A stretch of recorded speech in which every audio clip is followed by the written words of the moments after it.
you all on Sistership Sunday. It's a great Sunday. It's a great Sunday. Blessed to be here. Blessed to have those with me in the room today. I am your girl, Stephanie. You are. And we've got Spicy in the room. Whoop, whoop, whoop. Woo, woo, woo. Jane Gagliardo, Spicy. I need a, And I know we got to get, well, But how do you give? how do you the give name somebody hope? A nickname. A I know, I nickname. get it. You are hope. Listen, I've had that my whole life. I get it. So I'm so excited today to have Hope Kristen in the room. I just, when we met her a number of months back, I have to say that just the energy and what you filled us with in the room and your expertise and everything around you just was like, I said, we got to get to know this woman a little deeper.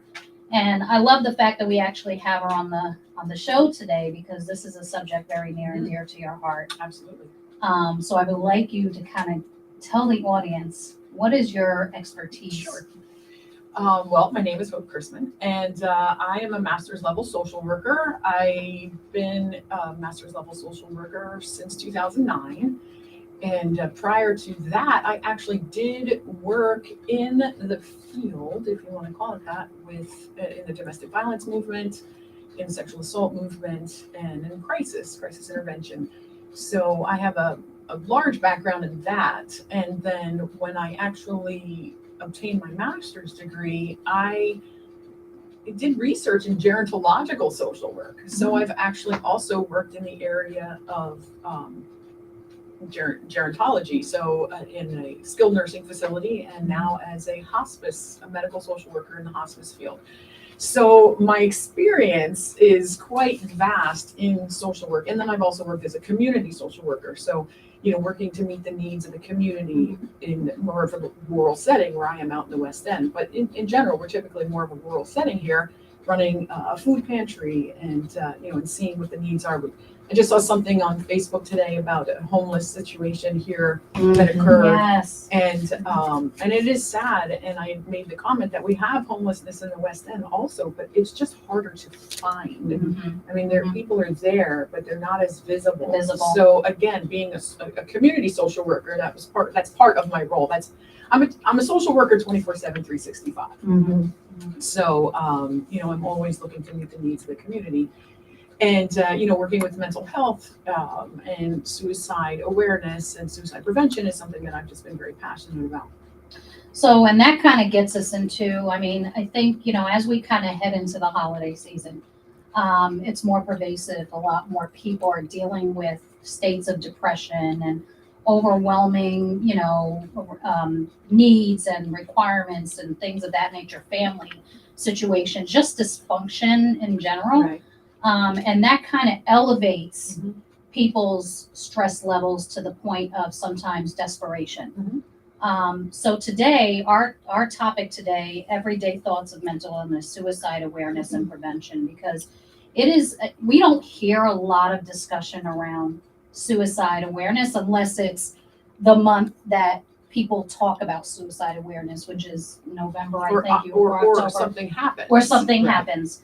And honestly, this should be an ongoing discussion. It really should. It really should be an ongoing discussion because these thoughts, these levels of depression and states of desperation, this happens very frequently in a lot of lives.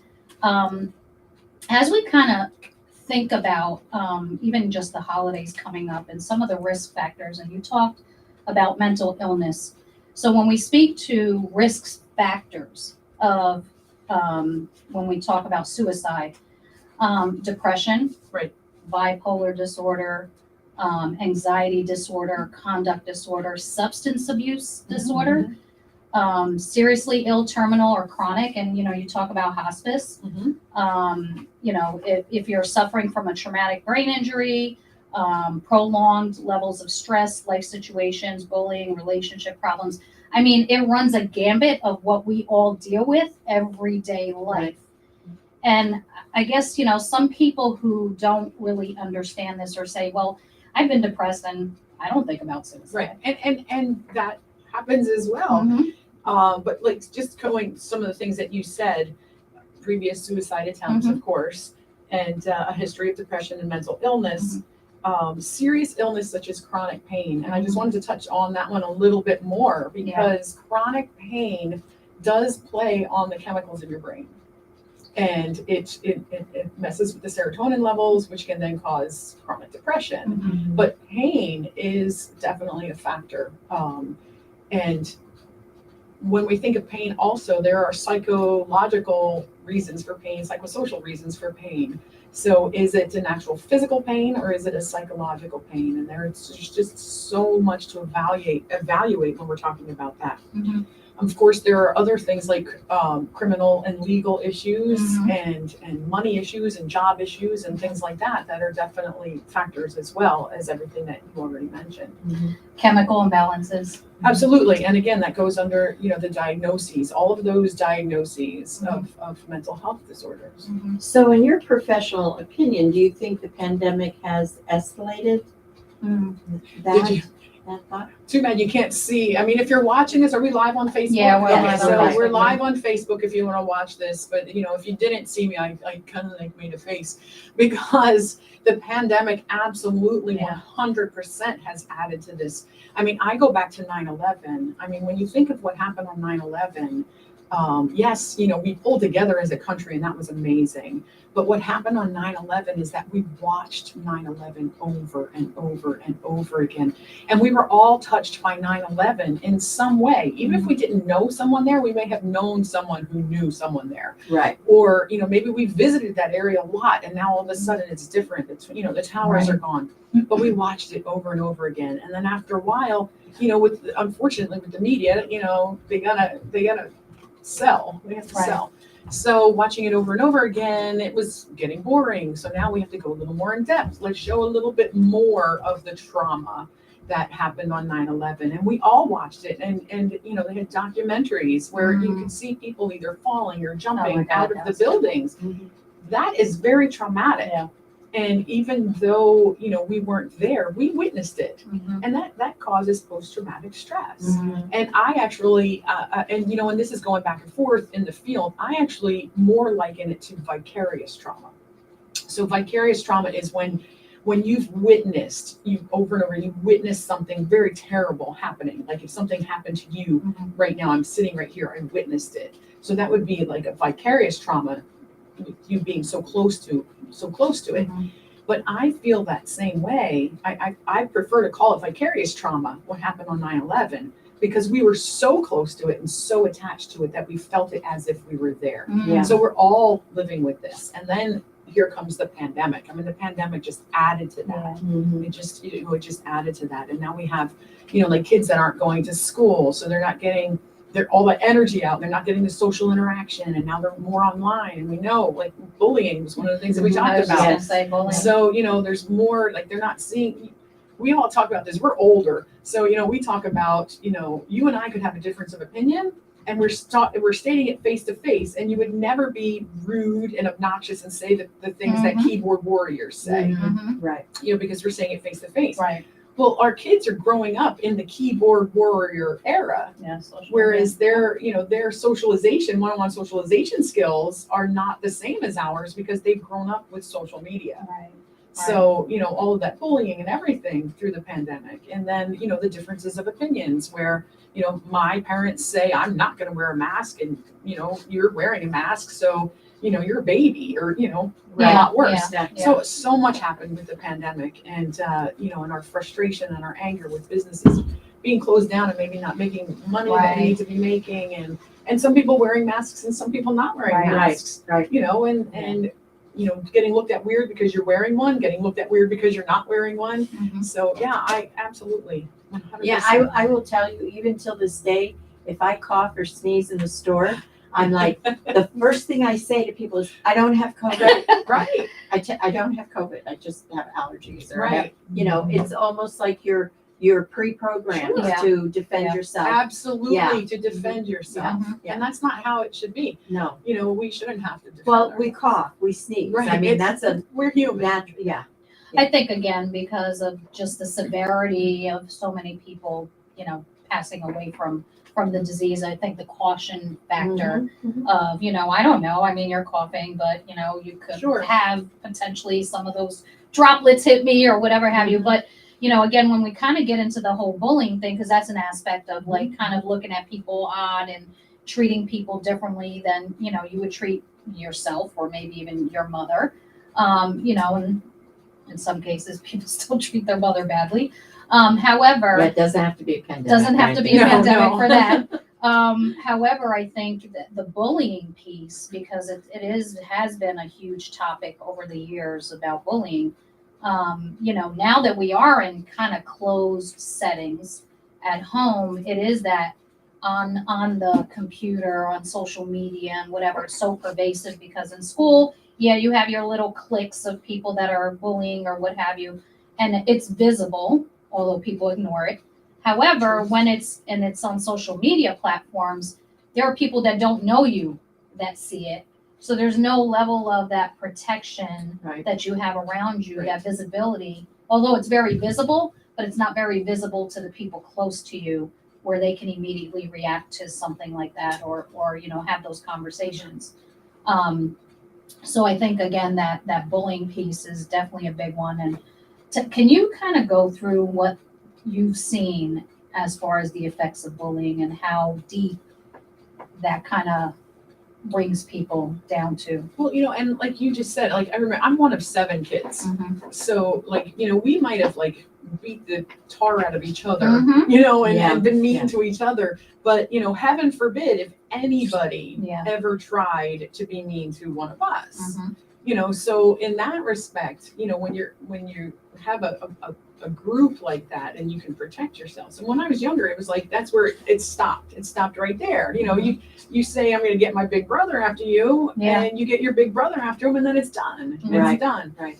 But, now though, because of social media, because of being able to hide it and literally being able to hide it, and because of being able to take somebody's picture off their social media and put it on somebody else's body, Mhm. there's so much more, Mhm. more. And it goes so much deeper. Back in that day, we're at school, we got bullied, we went home, it was safe. Yeah. It was safe. You could decompress from the day, Mhm. go hang out with your people, your friends, your family.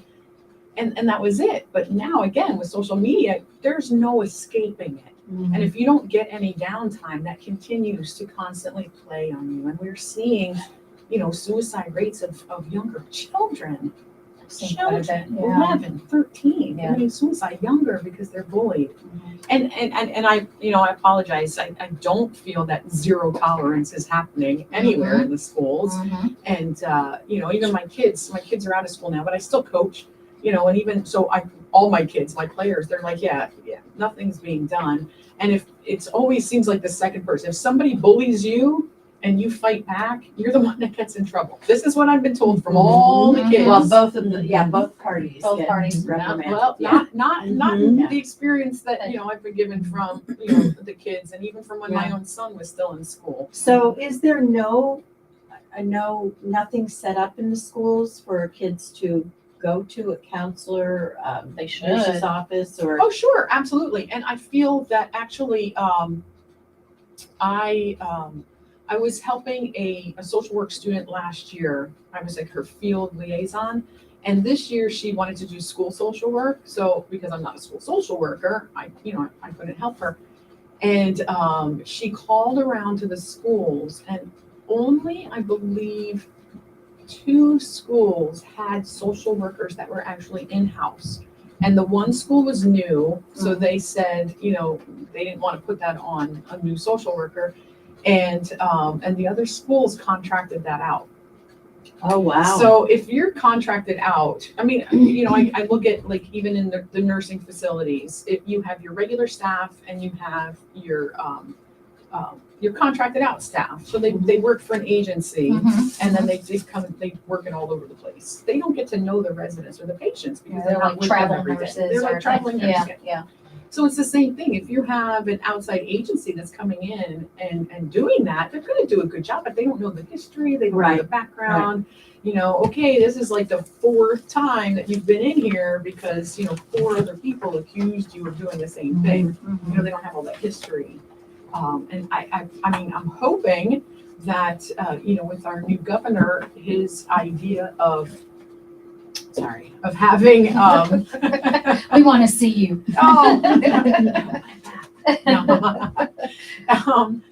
You know, of his idea of having social workers in all the schools and giving money to that. I hope that happens because it's necessary. And, you know, guidance counselors aren't necessarily equipped for that. School nurses aren't necessarily equipped for that. And there are teachers that are doing the job of social work in some respects where they're helping kids with hygiene products. Feminine hygiene products are huge. If you think about, you know, if in poverty type areas, Hunter County has a 13% poverty level, and then another 27% that falls into the category of asset limited, income constrained employed. So at the end of the month, you know, they might not be able to have all their needs met. And feminine hygiene products are very expensive. So, you know, let's go back to the bullying with that. You know, you have an accident or something. What is that called? The pink tax or? Yes. Yeah. So we're, you know, we're trying to work on that to, you know, to eliminate it. Right. But it's scary to think. And I think I have 11 nieces and nephews, and God bless you. Wow, that's a I lot. do. No children of our own, but I've got 11 nieces and nephews. That's more than enough. Not that I don't love children. However, I start thinking about like their environments that they are growing up in versus how we grew up. And, you know, I get concerned about the bullying and are they being bullied? Are they, you know, on social media and people are attacking them and they're just not saying anything? I just think that, you know, and again, you have a way on social media to kind of hide your content. Sure. So, you know, parents might not be able to see what's going on. Well, on their social media I could tell you a platforms. frightening story. I was told, you know, I do some childcare, and I had a mom tell me that she checks her daughter's phone all the time, and she knows exactly what she's doing. And then a couple weeks later, she came back to me and she said, "You're never going to believe what I found." And I said, "What?" She said, "I found a throwaway phone." So she stayed to the rules on the phone her mom was watching, but she had one of those other phones that you buy that she did all of her other other stuff. And her mom she was horrified. It's just, you know, I think it's concerning, not because, and again, when we go back to the whole discussion of suicide, I think children are just, you know, don't want their parents to see, you know, they want more privacy in their lives. And, you know, and then you hear this thing about that people are so sensitive these days and, you know, you should be tough. I mean, I remember us growing up and my dad was like, you know, there was only girls in our family. Walk it off, cry it out. Cry it out. Girls don't You're cry, stronger right? than that. I taught you better than that. And it was just that constant, like, just be strong, be resilient, be this, be that. But today, I see a flip of that. It is, and I think we can still teach that. And again, I mean, I run a youth sports program. We've been involved for quite a few years, since 1999 when my daughter started playing. So clearly my kids don't play in the program anymore. But there was a time, and I think we're getting out of it. So there's a lag. You know, so when we do something as a society, and everything, like, you know, everything is its own little society or community. So when we do something as a society, sometimes we don't feel the effects of it, you know, for a certain amount of time. So for a while in youth sports, everybody got a medal, everybody got a trophy. You know, good job, you participated, you showed up one time and you get a trophy. And we went through that for a while. Like, nobody wanted to pick an MVP because, you know, they would hurt the feelings of the other kids. Or not just that, it's more of the parents, because the parents wanted, you know, their kids, you know, and because it's a youth program, it's all run by volunteers and all run by parents. And a lot of times parents are the worst enemies of the coaches. So we did start to get away from that, but I think we're still feeling the effects of that, and it takes a while to, you know, to work through that, And I think that's where we're heading. And I know, like for myself, I coach girls, and I do it very specifically for a very specific reason. Is like I try to teach them how to be strong, how to be independent, how to be confident through sport. And I mean, if you call up one of my girls right now, they can tell you, that I help them find their inner beast. And that's what we call it, that's what we call it in basketball. And you can watch their confidence grow. And, yes, the suicide rates, among boys, but there's a lot more going on with girls at an earlier age that, if we can get in there and kind of get them involved in something else to bring up their esteem, the self-esteem and their confidence, it helps them later on. But I like that you said that, because I think that's when we think about what we can do to help prevent those levels of depression or feeling unworthy or whatever have you. It's engaging them in things that make them feel like there's something worth living for, where's right? the outlet? Yeah, where's the outlet? I mean, when I was growing up, you went outside. Yeah. There was no in the house. When you were in the house, you were cleaning, or you know what I mean. So you went outside. You rode your bike. You played hopscotch. You did hula hoop. Oh my God, I'm dating myself. But anyway, but my point is, what is the outlet now? It's this. Everybody has a phone. All the kids have an iPad. Well, I could tell you, any kids that come to my house, phones are not allowed. iPads are not allowed. We play board games. We decorate cookies. We paint pine cone. We do all kinds of stuff. I had a little boy once come, and I told his mom he can't have his iPad, and she said, "Oh, he'll never survive here." And I said, "I'm sorry, it's not allowed." And she actually ended up going and found another person to watch her kid. Yeah, because I did not allow it. When I said to him, "We're going to put together a puzzle," he said, "Well, I have that on my iPad." And I said, "No, I have a puzzle board." And we sit there around the dining room table, and I pop popcorn, and we talk. Yes, we talk. And it was interesting. One of my kids that I had that are older now, my dishwasher had broken, so she used to help me do dishes, and we would have these conversations. And I would say to her mother, "You might want to, kind of tell her this." And she's like, "How do you know this?" And I said, "We wash dishes. Right. We just stand there and wash dishes." And so it's that engaging of, thinking, letting them think you're doing this, but in actuality, it's a safe place. It's somewhere they can say what they want. I feel like that you just actually triggered something, because I started thinking back in the day, there wasn't all this extra, computer sitting in your room, not socializing, even with your family. Now, granted, it's hard sometimes depending on, who the child is growing up with in their household, having open dialogue with their family, whether it's siblings or their parents or an auntie. I mean, I was very close with my aunt. She knew everything, there was somebody to go to have a conversation and engage with, where now on social media, it's so surface level that people are not having these very deep conversations. Right. And I think they don't know how. Yeah. Either. And one of the things that I was thinking before is, like, we talk about, we've all said it now, when we were young or back in our day. And I've said that to my kids before. And I know my son is really good. He's like, "But Mom, that's not how it is anymore." So as parents, we actually have to recognize that, it's not like that anymore. Yeah, Times have changed.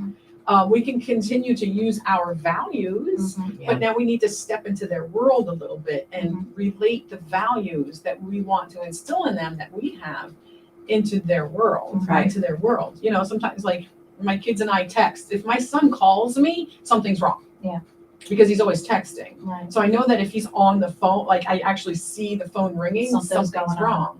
So, it's getting into their world a little bit more, and listening. Like, all this, like, some of this stuff, it doesn't make sense to me. I don't play these video games and things like that. It doesn't make sense to me. But even if I make a fool out of myself, I do it with them. I do it with them, and I learn what it is that they're watching. My grandchildren watch YouTube, videos on YouTube. They follow a couple people. They're 5 and 7. So, watching what they watch on YouTube. I mean, obviously, their parents, my daughter, they watch, they know what they're watching. But knowing what it is that they're watching so that I can have a conversation with them about it. You should see like the look on their face and they're like, gee, Ma, I didn't know yet you knew that. I'm like, oh yeah. Being hip. Make it sound like, oh Gotta be yeah. Don't ask me any more questions about it, but I'm just touching the surface. But I think that's really important. And I Yeah. think that helps give the children a little bit more of a safe feeling versus, oh, my parents don't understand Don't me. understand. So that way, if something does come up, they might be a little more inclined to share it. So what, oh, I'm sorry. Go ahead. No. I was gonna say, so in our area, what is the suicide rate, or what is the top cause that you've seen in your profession in regard to suicide for children, adults, or does it matter? It's funny because there's such a variety, and they're actually some psychologists have tried to break it down into 4 different categories of suicide.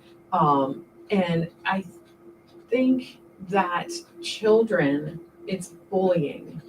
It really is bullying. And then ironically, one of the higher age brackets for suicide are men over the age of 85.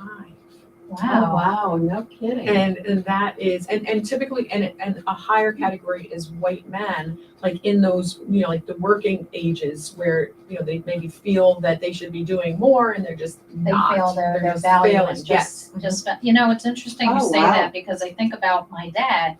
He's in his 70s now, and he worked all his life, hard labor, factory, and when he left, when he finally retired or was done working, he felt like he really didn't have a purpose. Like he still kind of did odds and ends, like go over to my sister's house and fix something or whatever, because he could also very handy. But you could see a state of depression because he felt like he wasn't, no worth Right. coming out of what he was doing. So is it structure, or Yeah. is it cause? You know what I mean? Do they need to know they have a structured day coming the next day, or is it the cause of the fact that they don't have structure? Do you know what I'm saying? I don't know. The depression. is what I'm saying. I'll just speak again for my dad, just knowing kind of how he operates. He felt like if he wasn't working, he wasn't giving anything. I see. You know what I'm saying? So if you feel like you've always been the breadwinner, because my mom still worked as well. If you feel like you're the breadwinner and you're always working and giving your kids something and you're taking care of your wife and everything, and all of a sudden you're not working anymore, and that probably affects a lot of people in that absolutely. situation. But for him, up until his 70s, it was like that's all he did. Right. That's all he knew Right. his whole life. So after that, it was like, what do I do now? Right. And you'll see, even in business, there have been so many changes. When, let's say, my parents' age, you could start a job out of high school or out of college and work that job until you're retired. And get your gold watch and get your, retirement and get the handshakes from the big wigs in the company and telling you, what a great service you did for them all those years. And, we're sad to see you go, but now it's your time. Right. It's your time to go, do you. Enjoy your life. Enjoy life. Yeah. Whereas that doesn't happen anymore. No. Once you get higher up that ladder, you get knocked down because somebody right out of college or somebody brand new, they're Very bringing true. in Very at true. less money. It's all about the company. And Right. you know that, the difference between what the CEO makes and what the worker makes used to be so small, and now it's so large. Oh, yeah. Disparity. And that also feeds into an individual's self-worth. Mm.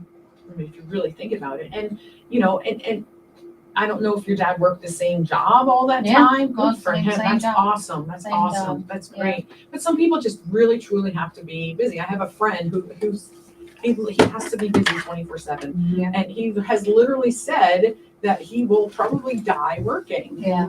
Because that's all he knows. That's all he does. Right. And he didn't say that in a negative way. Right. Right. You know, and I'm like, wow, I mean, me, you know, I'd like to maybe retire and spend some time on a beach, you know? That's what I tell them to do. Go, him and my mother, they're gonna celebrate their 50th anniversary But next year, it's so all that's go and Wonderful. enjoy yourselves, take Wow. trips, whatever, Yeah, enjoy life. absolutely. But it's hard when, you know, You don't have- when you don't have that structure. Yeah. You know, when you don't have that job to report to every day. Some people do retirement much better than other people. Mhm. You know, and it's preparing for that retirement. And again, you know, doing the gerontological social work is because we're living longer, healthier. We're living longer, healthier. Mhm. So, you know, people are still working in their 70s. My aunt, I think my aunt is 90 years old. And you've met my aunt Yes. Jane. And she didn't stop working until I think she was 80. Yeah. 82. she Drive. drove a bus, a Yeah. school bus. Yeah. Hey, But my aunt also has lots of hobbies. Yeah. You know, they have a garden and you know, they're very active in other Mhm. things. So, you know, there was a nice little, okay, yep, now I don't have to work anymore. And now I can all that, you know, I've worked full time and do the garden. Do Now I you can just know- relax a little you bit and know- do just the garden. What she told me when when we were having a conversation, so there is a bus driver shortage. Right. And this is off topic, but she said they had called her to see if she wanted to work part-time. She's 90. She's 90. God bless her. Yeah, and I mean. If you could do it, do it. Yeah, you know, but she said no, it's beyond what she really wants to focus on. Gee, So Elvis, when I we- hope when I'm 90, let me tell you. Oh, yeah. I hope I have those genes. Yeah. See, is to be Me able to too. do, you know, I think again, when we kind of get to the whole, like, the value that, or your worth or your self-worth or feeling that self-worth, the bullying aspect, the aging aspect, you know, because you're so used to doing things and then you're retiring Right. or you're let go from a job Mhm. or, you know, and there's a lot of factors in that as well. Again, it's really what is the value, like what are the things that you can engage in and conversations you could be having, finding a safe partner, safe Mhm. person to speak to, and, you know, finding little things to do Mhm. that make you feel fulfilled, Right. right, in life. And I, you know, my biggest concern is around the children. Obviously, everybody's a Sure. concern for me, but the children, making sure that parents understand that even if they don't have that tie to you because the children are concerned about talking to their parents, but making sure there's someone available, accessible to them to have conversations. Absolutely. Now, I just want to go back to Yeah. the parents and working real quick because it does tie in. Because again, going back to when we were younger, Yeah. both parents didn't have to work. Mhm. Our country focuses on work, Yeah. you know, as part of self-esteem. Mhm. If, you know, if the more hours you work, the more, you know, productive you are with your job, the higher of a person, the better of a person you are. And one of the things that we learned from COVID is that you don't have to be there all those hours. So now, you know, they're doing studies on, you know, if people work less hours, but they're like More productive. Yeah. Right. So then you think about, okay, instead of working 60 hours a week, because, you know, Mhm. salary jobs, you very rarely work 40 hours a week. Right. Never. Exactly. I don't know that. You know, but so now if they're like, okay, I can get the work done in 30 hours, that leaves me extra hours that I can go back and spend that with my family. Mhm. So now, you know, I can rebuild that relationship Mhm. with my children, you know, Mhm. if you're that parent. Right. So, you know, so I think that's huge. I think we put too much emphasis as a society on making money, the McMansions, you know. I Well, joke I around and mean- say, I want to go back to a barter system. I do have to say, I believe there should be a good look and rollover of the minimum wage. I mean, we need a living minimum wage. Yeah. We have to have it. Mhm. But you know, that's a whole. That's a whole another nother- show. A That's whole another nother show. Yeah, Um, but I but mean, Sure, But what I was gonna ask was, how important then at this time do you think it is for companies to offer counseling and, you know, have open, not just human resources, because they're not trained to be. No, they're not. counselors, They're you know? not. Some companies do Yeah, have and I was just employee gonna ask, is assistance it- programs. Yeah, and I BAP. know a lot more Yeah. companies are doing that. They are. And I was actually just talking with a friend. Are we allowed to say a company name? Yeah. Okay. She works at Sanofi. Sanofi. Yeah, it's pronounced. You say tomato, I say tomato. And I was asking about like a social engagement or community engagement, and they have those types of positions. people that, and people that look out for the well-being Yeah. of the employees and getting Yeah. them involved in their community so that they can be, active parts of the community as well and give back to the community. And again, like I said, their own mental health. And to me, that's important for a company to do Yeah. that. And there are more companies that are doing that Yeah. now. So I think that's really important. So they But offer again, the your small service. mom and pop, It doesn't have the ability. because a lot of Right. times you Resource. might not even get health insurance. Right. Uh, Right. So you all know, that I just ran for state representative and was not victorious this time around. You will be next. However, one of the big things that I talked about was mental health services. Right. And we don't have enough of them. We don't, No. so it's great when those companies are doing that, and maybe they could serve as a model Mhm. for the community. How Right. can we get those same types of things that you're able to offer to your employees? How can we do that for the community that maybe doesn't have insurance or doesn't have it through their insurance? Right. We need to get better mental health services in general. Yeah. In general, I agree. for our For sure. community. I agree. The other, yeah, absolutely. I mean, I think everybody is in agreement that we don't have enough resources Oh, in our no. communities. And I agree, like large corporations, like one that I work, they offer employee assistance programs. They offer, community service Mhm. programs, things of that nature. So more, but to your point, the smaller Right. companies just don't have the resources available to do that. So we definitely need more in the community to do that. One thing that a lot of people don't talk about, and I know a couple people who are dealing with prolonged issues with serious illnesses or disorders or chronic pain in their pretty much for most of their life, and they get to the point where they're so depressed and so done with the pain that they want to, Absolutely. so And that is one of the causes. And, I think something we can do about that as a society Mhm. is accept it. We might not know by looking at someone that they're in pain, Mhm. whether that is physiological pain, psychological pain. And we judge as a society. Mhm. We judge people. What? You look fine. Look at you. There's nothing wrong with you. Mhm. Yeah. And some people look at Robin Williams, Yeah. the funniest guy around, the happiest guy, the most social guy, made everybody else Yes, laugh. And yep. he was so terribly depressed because so many people are good at masking it Mhm. because you're functional. Right. You're functional with your depression and with your mental health issues. And I feel that, again, if we start to normalize this, like mental health days should be, you have a sick day, you should be able to, they shouldn't even they call it sick days. I mean, most places are calling it paid time off Yeah. now. Yeah. But if you want to take a day off because, you had a long weekend, a rough weekend, whatever, I just need a break for my brain. Mhm. It should be accepted. And not be judged and for not it. be Yeah. judged. I'm and going to not tell you, be I had a judged. job where I hated to take the day off because then my boss would go through my drawers and Oh, everything no. to see what I was Aw. not doing. And then you'd come in and they'd be like, can we see you in our office? And I'm like, Jane, you weren't doing what you were hate it. supposed to be doing, were you? Well, I mean, I hid things in my drawer. I'm not going to say what they were. But no, I just feel It was like probably baked we goods. probably- right here. recipes. It was Recipes. recipes.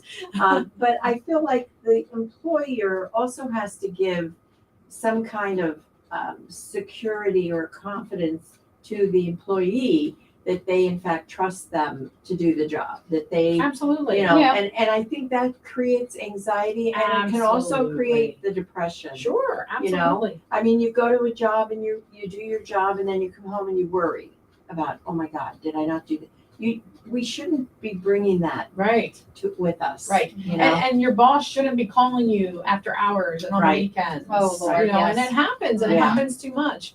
Mhm. And I talk with nurses that are charting when they're at home, Yeah. because Yeah. their time isn't There's built in for them Right, to chart. right. So when do you make that break? When is it personal time and when is it work time? That, that personal, that life balance between personal and work has to happen, and it doesn't. And in Europe, they did it right. They do it right there. I mean, Yeah, in Europe, It's your they have mental their health. time Yeah. off, during the day, they kind of go, I visited, I have family in Italy and I visited and they've got the afternoon off and then they go back and, they're much happier and, again, because there's a lot more focus on family. Right. Right. Yes, work is important and you need it. However, they also are very balanced Absolutely. with their work life perspective. Yeah.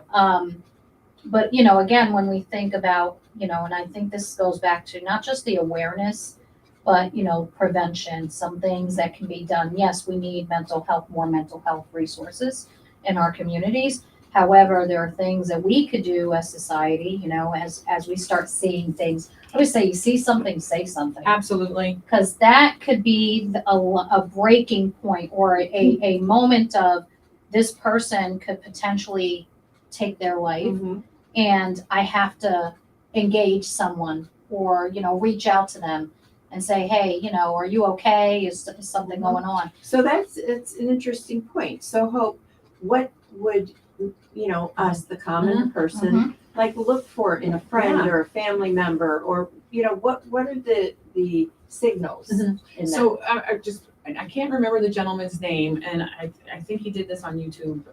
He did or a TED Talk. I apologize, and I'll try to find it. Maybe we can throw it out there on the Facebook page and website. But this gentleman was he had decided he was going to commit suicide, and I believe it was the Golden Gate Bridge that he was going to jump off. And he took a bus, and he's like, if one person says something nice to me, I won't do it. And Wow. nobody said anything nice to him. Wow. And he jumped and he survived. But then Oh he told his story. So to me, that is not a single person said anything nice. Now, I don't know what his demeanor was, but nobody. So one thing, even for strangers, and I swear I've had moms pull their babies closer when I walk by, but I am that person. If I'm walking into the grocery store, I'm saying hello to everybody. I do too. See, I do too. Mama C does that too. Hello Yeah. to everyone. Right. Oh my God, I love that outfit. Oh my God, you've got the most beautiful eyes I've ever Yes. seen. Yeah. That is me. I did that on the subway and I thought my son was going to have a heart attack. He's like, Mom, they're going to think you're crazy. I said, oh, good, then they'll leave But me you know alone. what? Why You do know? you have to be crazy That's about Exactly, being nice? to be kind. To be Right. kind. So that is number one suggestion for all of us. Step outside your comfort zone. I know we're all in our heads. A lot of Yeah. times I will be, because if I'm going over my shopping list, Yeah. so I might miss a few, I might miss a few. But go out of your way to say something nice to a total stranger. I think that is very, very important. And if we all started doing that, I keep joking around, I keep saying this because, we're in such a state right now that I just want to get a ginormous circle of everybody in Monroe County together, hold hands and sing Kumbaya. Because, we need some sort of unity, some sort of friendship, some sort of touching. Yeah. We need that and we don't have it. Oh, are we getting a call? Yes, it Yay. sounds like Mama C might be calling in. Hold on, let me see if I read this right. Hello, this is the sistership. Hello, who do we have on? Hey, it is Mama C. Hey, Mama C. I'm loving this conversation, and I think it's important that no matter what we're going through, that we begin to achieve a healthier state of mind by just examining our mindset. I try and keep an attitude, a positive attitude, remain grateful. Yep. I'm going through a lot of health challenges right now. And if I didn't maintain a good attitude, and I'm thankful for all the good things while I work toward minimizing and eliminating my health challenges, I too could become a victim of suicide, because not many people can go through these many health challenges and deal with the pain that I have to deal with, that I've had to deal with. I had a procedure on Thursday that has, for the last few days, eliminated my sciatica, which is wonderful, because while my knee replacement on my left knee is still healing, and I'm dealing with the stiffness and the numbness in the leg, and I sit for 10 minutes, I get up and I'm like, oh my God, we need to just remind ourselves that there are good things in our life. There are good people in our lives. There are reasons to live. And that's what keeps me going, because otherwise, let me tell you, this is not the life that I thought I was going to be living at this point in my life. This is not even the life that I wanted, but it's the life that I have. So how am I going to get through these challenges without falling into the abyss of depression, which I have in the past, many, many years ago? But I learned that as long as I'm able to keep a good attitude, be thankful for the good things, focus on the good things rather than the bad things. I think people for too long focus on the bad things that are happening in their lives and give the good things very little attention. Yeah. That in itself is a trap for depression. So I think it's important, attitude of gratitude and just being thankful and positive. Those things are good weapons against depression. Yeah. That's all I have to say. No, absolutely. Thank you, Mama C. And as a And social I'm loving worker, this conversation. I mean, I'm feeling it all the way to the core of my soul. Awesome. So, we definitely need these kinds of conversations, which, at the sistership, we try to do. We want to talk about those things that enable us to cope and to live our best lives. right. So, ladies, continue on. I'm listening, and I'm just loving everything that you guys are saying and sharing with our audience. Thank you, Mama Thank you, Mama C. C. Feel better, You're huh? welcome. Feel better. Feel better. But as what Mama C was saying, in the social work profession, we work from a strengths perspective, whereas medicine works from the disease model, and there's not enough preventative or proactive. So it's like you're sick, you go, and get it worked out.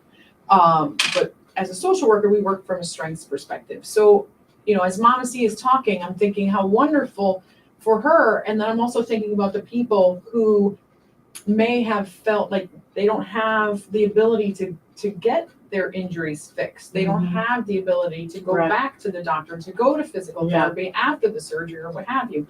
So it's harder for them to find the attitude of gratitude.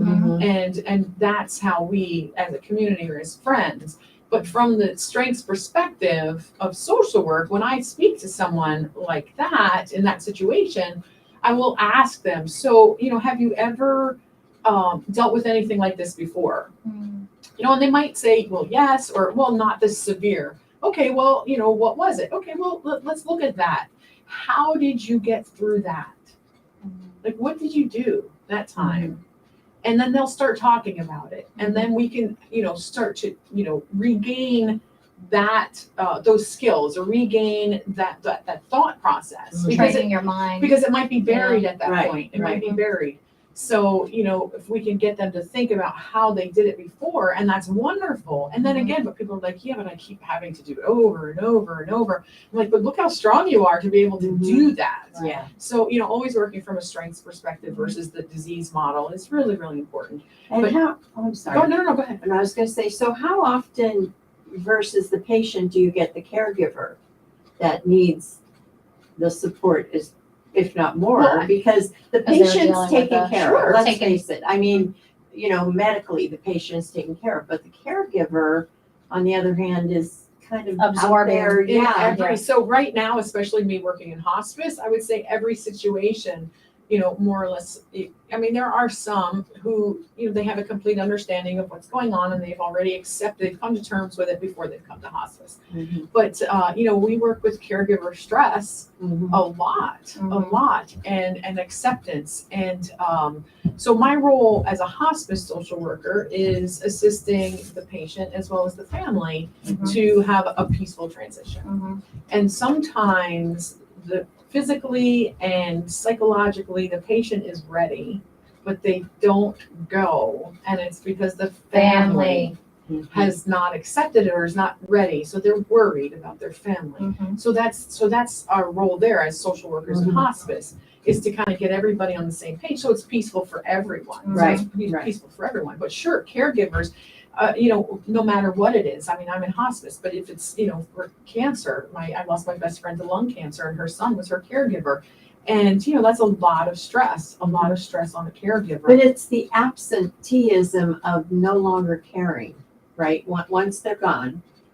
I know I've talked to people who said, my whole day was filled with taking Right. care of them, and That's how my now mother-in-law it's Yeah. it's gone. I Yeah. feel empty. Sure, Yeah. sure. And I have nothing to do, and Yeah. Right. and I think that's where, as a community, we can be proactive in, kind of stepping in and giving them resources of Absolutely. what they do. Meals on And Wheels. sure. And Go to a knitting class. right. And I or- always have that conversation, with the family members, well, what did you do before your spouse, Right. was sick? Well, maybe, how about doing that? Maybe we can do it once a week. You have, your best girlfriends who used to go to lunch. Well, maybe they can come over here to lunch. Mhm. So trying to get them ready while they're still in the process, I think Yeah. is really important. Yeah. And I have to give a shout out, because RSVP is an awesome program, the Retired Senior Volunteer Program. Mhm. I've referred a lot of people to that because, if you have this time on your hands now, all of a sudden, Yeah.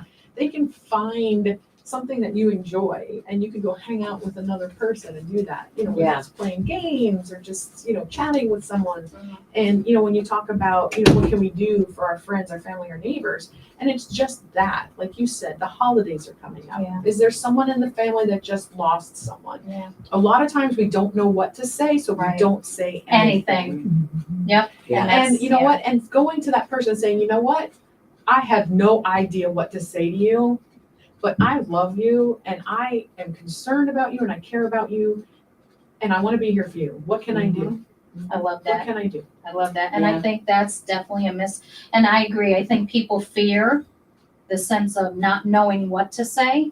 So they kind of just, Yeah, wait for that person to come Absolutely. to them. And it's okay to say, Well, hey, I'm gonna tell you, when my husband passed away, there were so many people that came through that line, and people said it's the dumbest, some of the just so off the wall because things. they don't know what to say. I got so tired of hearing people say, "Oh, he looks so great," and I'm thinking, he's freaking dead. He's dead. He looks like he's sleeping. Why, did you sleep with him? Tell me now. I need to know. So And- these and are that the was- not things you should not be saying to Yeah, someone. so who's lost. what I learned from that, though, was now when I go through that type of a thing, I just say, I'm really sorry for your Yeah. loss. If you need, Anything. I'm gonna bring something Yeah. over to you on Wednesday. I don't ask what they need. I just bring something Mhm. because they're grateful for just you showing up, Right. is my point. If you show up, they don't care if you're empty-handed. You know what I mean? If you're showing up with your heart, then Absolutely. it's, Absolutely.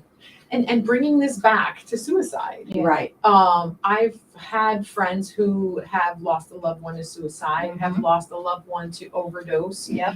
and that's even more awkward, Yeah. because people don't know how Yeah. to act, react, and you know what? It's death. Yeah. Yes, exactly. There's no qualification. Yeah. It's death, and that person, that loved one, is hurting, and maybe even more so, More so if 'cause they it's an expect it, overdose or a suicide. Because again, they'd be questioning it just like we all would.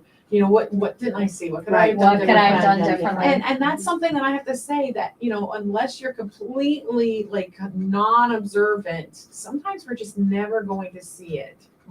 Sometimes But they we're just make up never their going to mind see it already, because they've right? made Yeah. up their mind already. And not everyone. No. And every statement about suicide should be taken seriously, Mhm. because even if they have no desire, it's a cry for Mhm. help, for something. They need something. And loneliness. Are there general- Absolutely. So are there general, so you mentioned statements. There are specific statements that people have made that I would consider cry for help, right?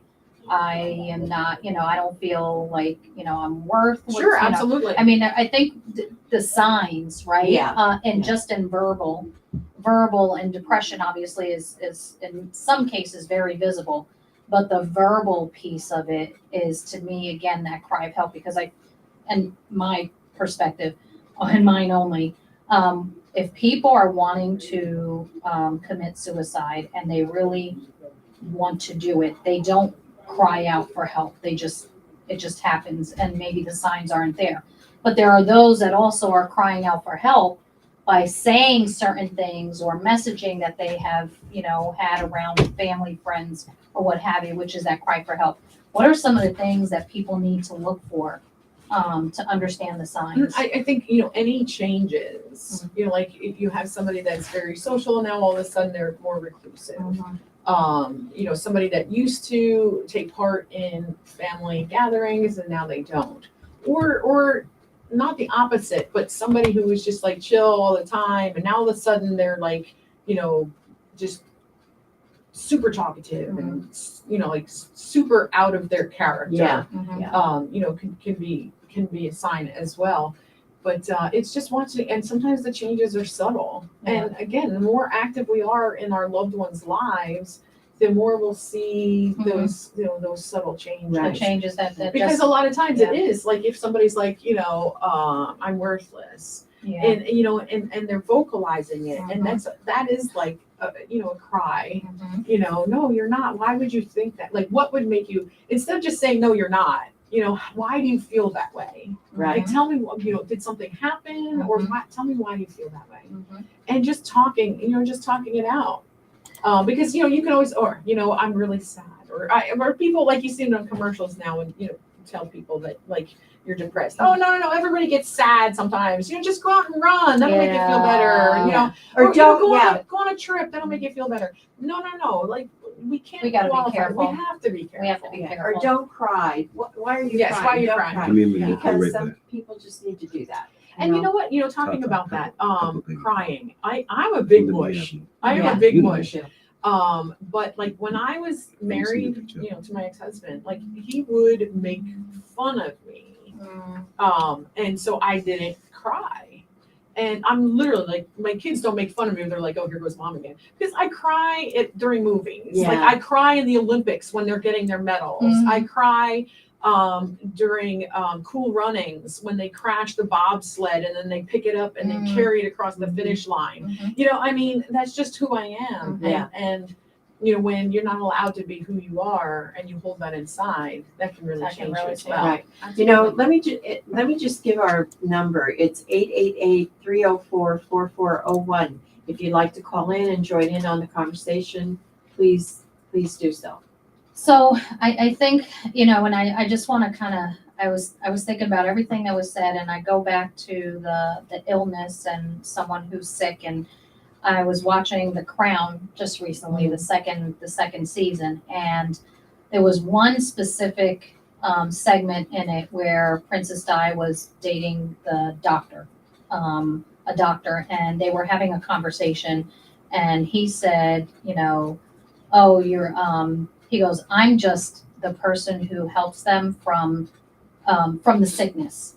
You are helping them from a totally different perspective. And I don't know the exact words, but it was more like you're taking care of the emotional Right. piece, and I'm taking care of the actual sickness. The doctor is a healer in one aspect, but you've got the person who's engaging with you, with that person, Right. to help heal them from the inside out. The emotional. The emotional aspect. And again, the that goes support back aspect. to, medicine being Yeah. a disease model. Right. And it just needs to come together more. And, when I look at, again, the field of social work, it's starting to get accepted actually in the corporate world as, as skills that social workers have being important in the corporate world as well. And social work has not been something that has been seen as very, high up on the medical standard or healing It's so standard or needed, professional yeah. standard. But look what So they And get it truly paid. is. I Well, mean, we look don't what get they paid a whole lot. I know that. I mean, There's definitely, yeah. We There's get paid room for in- improvement in that area for we sure. get paid for in social helping workers. people, which is true, but it would be nice to be able to pay all the bills and Right. be able to do Right. this as well. But that's why we do need, more people in the human services Yeah. in this type of profession. and to be taken more seriously and being seen as legitimate. Right. And, you know, and for people to like be okay, feeling okay, going to talk to a counselor. Right. Mhm. Right. Yeah, and that's, I think, again, it's having that safe space with someone who you can relate to, someone who's willing to listen and open up, and engage in discussion if you're feeling that you're not getting the support or people don't understand you or what have you. It's really just, and it's just that little piece that might potentially Right. stop somebody Right. from going that extra Absolutely. mile, because a temporary decision is a long-term, is a Yeah. permanent one. Mhm. I wanted to give the number for the suicide hotline, which is 988, text 988. The chat, there's a chat, 988lifeline.org. If anyone feels the sense of suicidal tendencies or anything of that nature, please make sure you're reaching out. If you're not reaching out to them, make sure you're reaching out to a family member or a friend or confidant or someone you feel you're close with or you can trust, to have a conversation. And for those out there who are, you know, just, it's be nice. Mhm. Just be nice and talk to people. And it's okay to say hi to a stranger. You know, and you made such a great point, because I've heard a lot of people say this. It took one person to say hi to me this morning Right. or smile at me this morning, and I felt good, Right. and you know that I could go on Yeah, today. because so many of it, I mean, I live alone. And I mean, thank God for my dogs. I'm not kidding you. They are I like, get it. you know, like, good morning, guys. You know, Mhm. well, what do you think? I should wear this? And Or a support animal. yeah, Mine are exactly. all, Or mine are all support I think animals. you have a good amount of animals. I watch your Facebook. But you know, I think again, and I, you know, as we're kind of closing, and I really do feel we need to come back to have more of this discussion, because again, this is not just a holiday thing. This is not just a, you know, temporary thing. This is an everyday thing for a lot of people, to ensure that they're getting the support. I mean, we see this all the time. Mhm. Suicide rates are up. You know, you have, again, during the holidays, during the pandemic, you know, whatever the case may be, stresses of life, and a lot of things that are in the mental health Right. area, physical, emotional, et cetera, and so on. But, you know, as we kind of close down here today, I want to say again, be nice. Yes. The online social media aspect, we have to really just try to do our best to understand that that is a platform, a big platform where people are bullying other people. We have to respect each other, respect one another. Even if you may not agree, it's okay to disagree. Absolutely. It's absolutely okay to disagree. It's not the what, it's the how. Absolutely. And that's what we need to understand. So with that said, I want to say, Hope, thank you so much for No, joining thank us you. today. We're going to have you back, because Absolutely. I'd love to there's come back. there's going to be a part 2 of this, for sure. But just real holidays, ahead. just real quick. I mean, if we can, you know who your neighbors are. Yeah. If you have an elderly neighbor, if you have, you know, a neighbor that lives alone, if you have a neighbor who's a single mom that's always running after the kids, you know, just go like make them something, or go say hi, or give them a Right. card. Just step outside and see the needs that are right Right around your around general you. area, right around you, and just, you know, take that step. Yeah. And not only will you be, you know, maybe making their day, but it'll make you feel better Yes. too. It'll make Yeah. you feel good. Yeah, I love that. I do Thank love you that. for that. Hope, Kristen, I'm so happy to have you Yeah. on today. Glad to be here. Thank you. Absolutely, absolutely. And Thank you. my girl Spicy, Yeah, Jane, any last thoughts? No, I just, you know, please remember that, you know, we're all human and we all make mistakes. And, Yep.